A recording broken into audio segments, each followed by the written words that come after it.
probably gathered from the title, we've got a high-powered Corsa VXR here that has some form of engine failure. The customer sent us a photo of the bottom of the spark plug missing, so this could indicate just the tip dropped off or the valve being dropped. Hey Rusty, wait.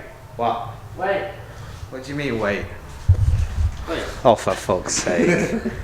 This guy, honestly. So, which could, obviously, if the valve drops as well, then that's going to cause some big internal damage. Not recommended to drive, so this has obviously been transported here on a trailer and then we've just pushed it inside. So in this video, we're just going to do a bit of a rundown. We're going to strip the engine down and see exactly what the problem is. Even with these cars, when you are forging them and you are putting bigger power through them, you are putting more strain on everything else. So again, other things can fail. Doesn't necessarily mean the piston has to fail or the rods have to fail. There's other elements in there that can obviously contribute to different things. Something's stuck in there. I'm not surprised. There's been a development. So obviously anything going in the intake, not the intake, sorry, into the cylinder is going to end up going through the exhaust. Now, is the cold side knackered as well? The whole thing's knackered. Oh dear. Well, it's away. So Jack's just took the pipe off, the downpipe, and what did you pull out of it? Wait. See if you can... I'm pretty sure they can hear that. What did you take out of it? I'll make out what it is. Looks like the end of the turbo, doesn't it, for the compressor wheel? Or is that? No, that looks like the end of a plug. Oh yes, it does look like the end of a plug. That's where the spark plug went. So, broken things. yeah, the guy sent us a photo of the end of the spark plug missing, the tip. That's where it is, and it's in the turbo, so this isn't going to look good. We kind of suspected it would have had this kind of damage as well. Because again, like I just said, anything that goes in the cylinders, there's only one way it's going to go, I'm afraid, and that is out the back. But if something's in the way of going out the back, makes mush. Metal mush. Metal mush. It's fault. Yeah, so that's just a little development. It's nearly out anyway, so not really taking that long. I just need to then get on to stripping it down, which is the fun part, and we'll see the damage internally. Oil has like a metallic glaze, which isn't good. Turbo is off and something fell out. All the manifold studs are seized on. They've been there a while, and to be fair, they've probably had some extreme heat, haven't they? So we're going to take the head off with that manifold on, but we are going to get that off in our own time. So as I was saying, turbos come off and there's kind of a little indication of what's happened, don't they? Yeah. Where is it? It's in my hand. Shall we put it on? Have we got a clean space on here? No, but we can scoot things across. And... So if anybody can guess, I don't want people to say, we're not going to tell you, we know what it is. There's the other off. Right, okay, so if anybody can guess what this is, then do let us know in the comments before this video ends. If you got it right at the end, give yourself a pat on the back. Right, so what is this? I'll give them a flip. What is that? That came out the turbo. And moving round to the thermostat side, that's been taken off. That's a lot of silicone, but the thermostat is cracked on the inside a little bit, so it's going to need another one. It's not going to seal very well.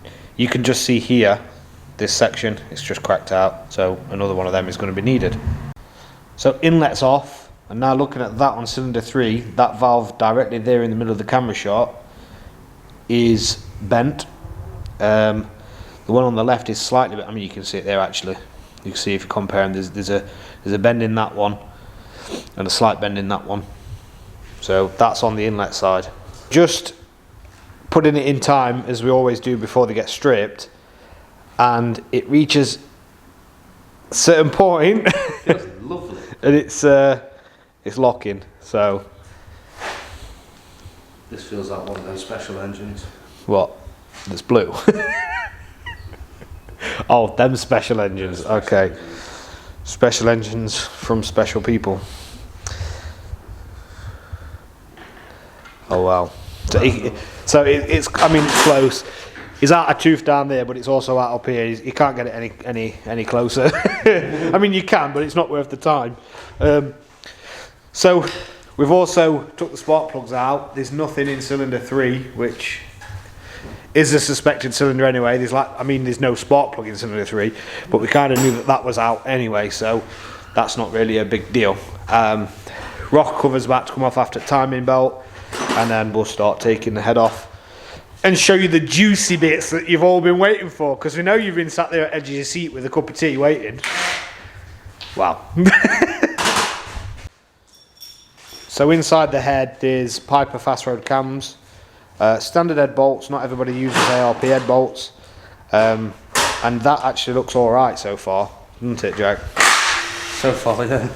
Oil's a little bit black, so it could have really done with Servicing. a bit of servicing, yeah, because it's really black and dark. You can see it here on the lobes and stuff. But there's reasons for that.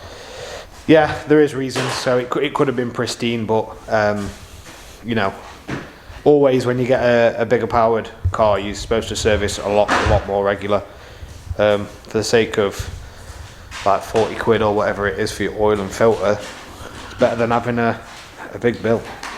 But that's just taking off tensioners, and then he's going to take the top timing cover off, and then head bolts will be coming out. Like I said, the manifold usually would come off before, but the nuts are seized, so again we'll sort that in our own time. We just want to get down to the nitty gritty for you guys. Before that head does come off, Jack's just checking all the lobes on the cams, and also where the cam caps sit as well, just to make sure there's no deep scoring or anything like that. Again, this is one of the important things to check, because some people do miss it when they are rebuilding an engine, but you want to make sure that everything's all nice and smooth and there's no really deep groove or indents. The exhaust cam was perfectly fine, which is kind of surprising to us. That one's a little stuck in there, but on this head currently there is also another little clue, isn't there? Yeah. Can anybody spot it? It's like a game of guess who. I like it. You've kind of already told them that, really. Kind of. But you shouldn't have said that. But what's the clue though? What is the clue? What's the clue?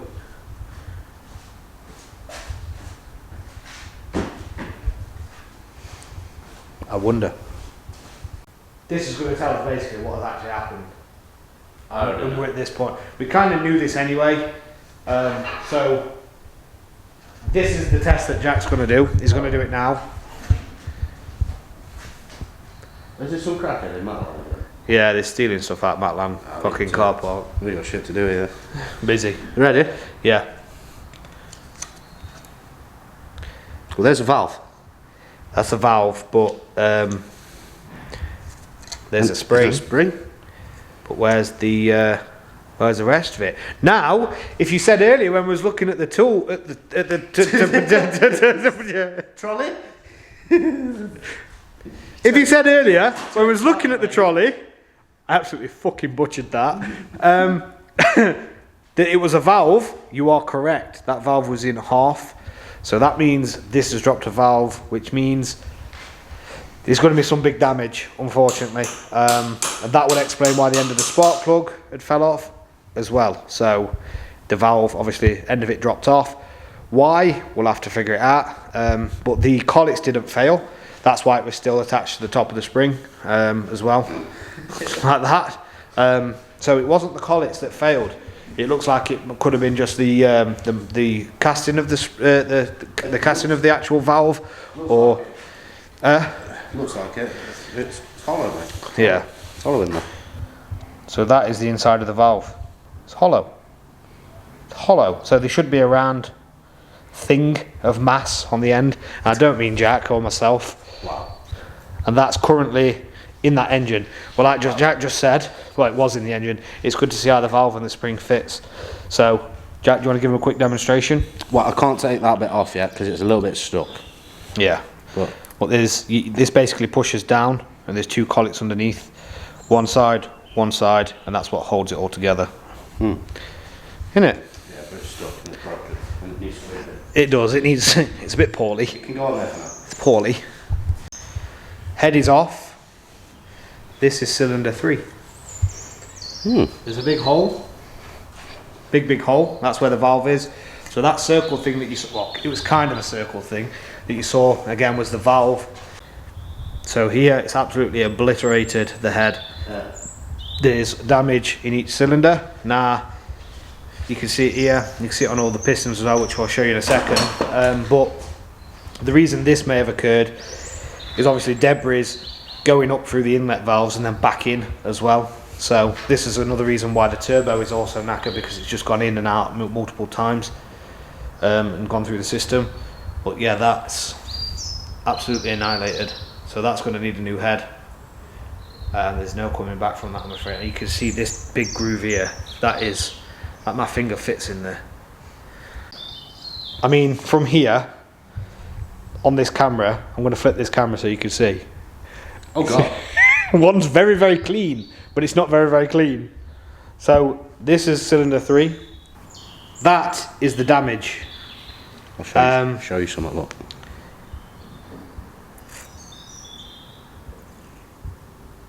Yeah, so that's just leaking straight down. So there's some nice holes in it. You can see where the valve's hitting it. I mean, you can kind of see where the valve's hitting it, but there's like a little cross in there. Again, so that what's happened there is the valve's sat sideways as it hit the head, and that corresponds as well with that big groove that we saw that I put my finger in between the valves. You can see on this piston it's hit it as well.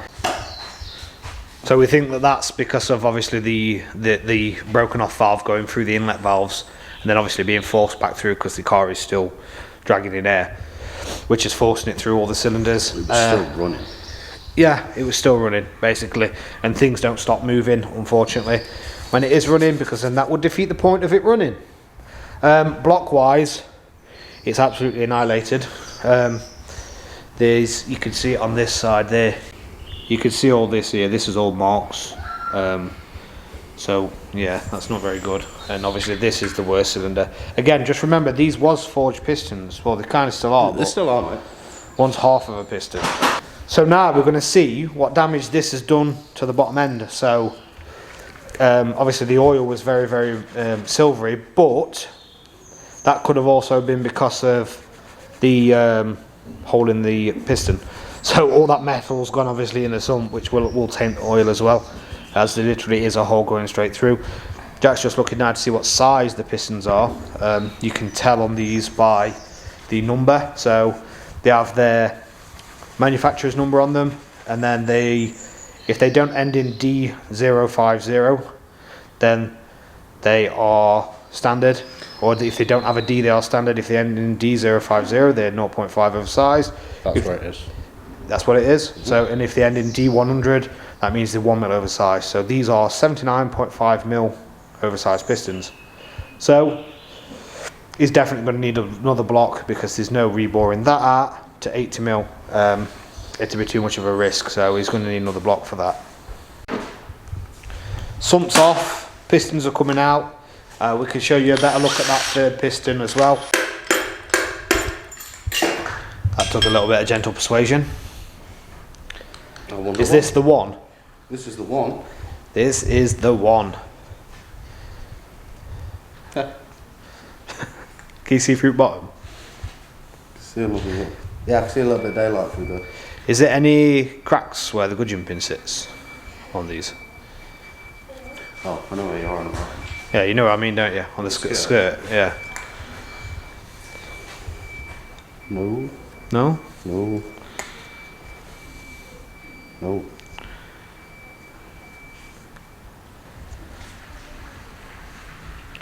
So sometimes when you get issues like this, for the old Wasner pistons, not the newer stuff, these are older pistons, you usually get a crack and it sits somewhere just here and here, and we've seen that quite a lot. Now the designs have changed over the years, haven't they, to better.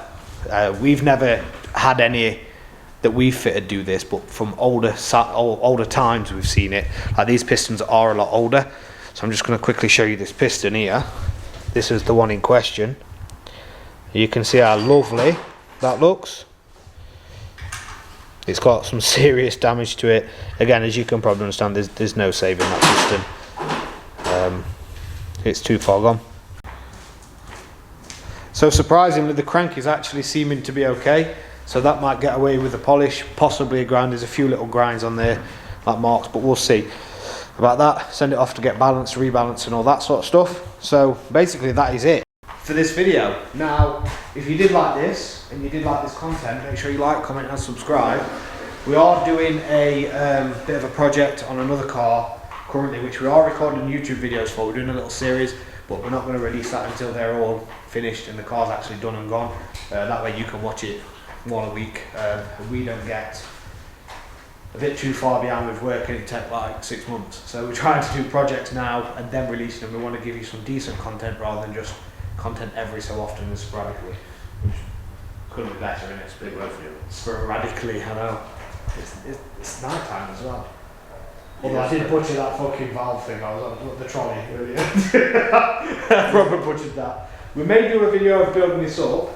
We are going to do a couple of other videos which people do keep asking us questions about, so we'll get onto that and you'll see when they come out. But like I said, like, comment and subscribe, and we'll see you guys in the next one.